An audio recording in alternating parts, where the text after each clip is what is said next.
I think it's long enough. Awesome. Go for it. So, again, my name is Walter. I'm a born-again Christian. And when was the barbecue? Like 3-4 months ago? Give or take. I made a huge decision in my life to become a born-again Christian. I don't try to get emotional, but I can't help it because of a very complicated past. Not nearly as powerful as Ryan's is, but definitely a past that I'm ashamed of. When I was younger, I was growing up in the Mormon church, so God has always been a part of my life in a form of a way, and I was taught the lessons of the Mormons and learned about God through their ways. And then when I turned 18, I decided to go out on my own and find my own path. And when I decided to do that, that's kind of where everything went downhill, because I decided to go without God and try to walk a different path, and never really realized that He was there guiding me. And I spent about 2.5 years in the dark, not really knowing where I belonged. And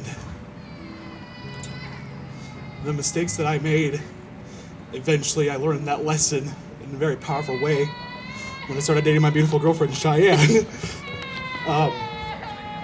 Trying to explain to her what my connection with God and religion was very complicated for me because I didn't know how to talk about it.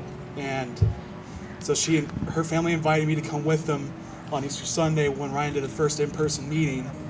And it was a new situation, but it was definitely an eye-opener because I realized my connection to God has always been there while He just sat there and played the chess pieces for me. And I gave it time because I wasn't sure, and then eventually I made the decision in a very powerful way to join Him again and to work with Him and to be the missionary for the Waterbrooks.Church and try to spread the word as much as I can and where I can, regardless of any environment.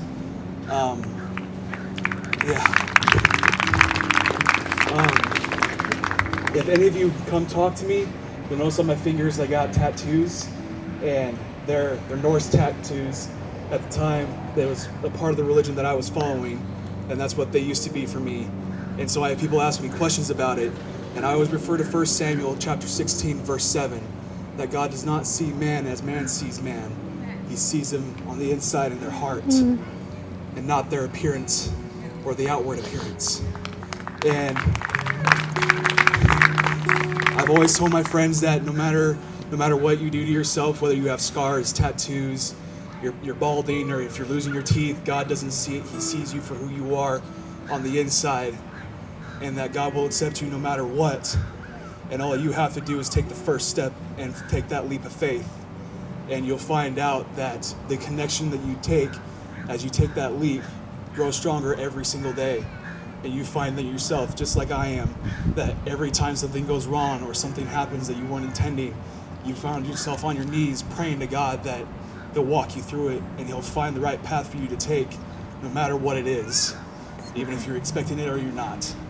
And Ryan is an amazing man. I don't think I would ever made this decision if it wasn't for him or if it wasn't for my girlfriend and her family.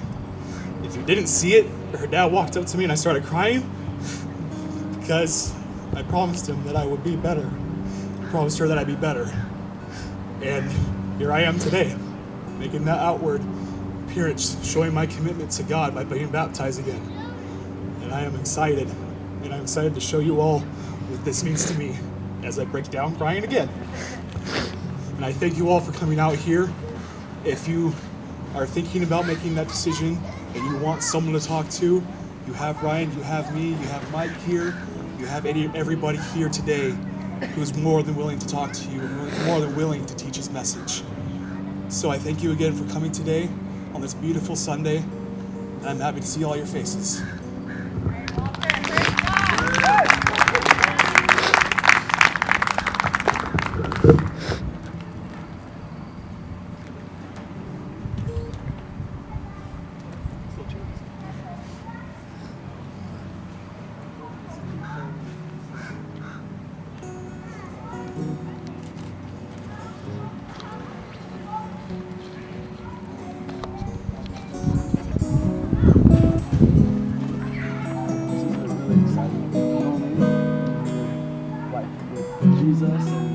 together as a family.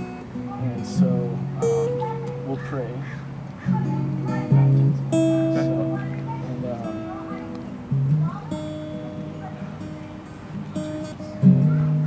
So dear God, as we hear so much truth, God, I thank you for creating each one of us. And we thank you for Walter's life. And we thank you for the plans and the purposes that you have for his life. And God, I pray that he would walk in those plans and purposes that you have for his life. And I pray that you would just use Walter in a mighty way to reach this generation for you. Father God, I just thank you, yes, what your Spirit has done in him already, Lord God.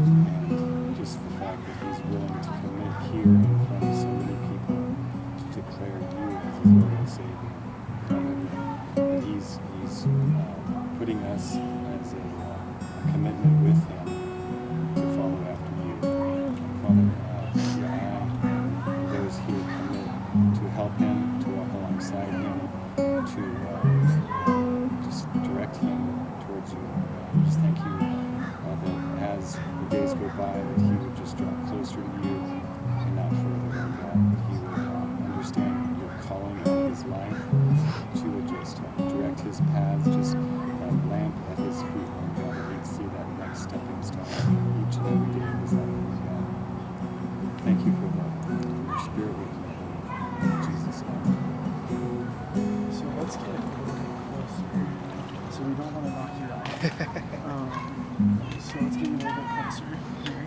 And then what we're going to do is cross your chest like this. Okay.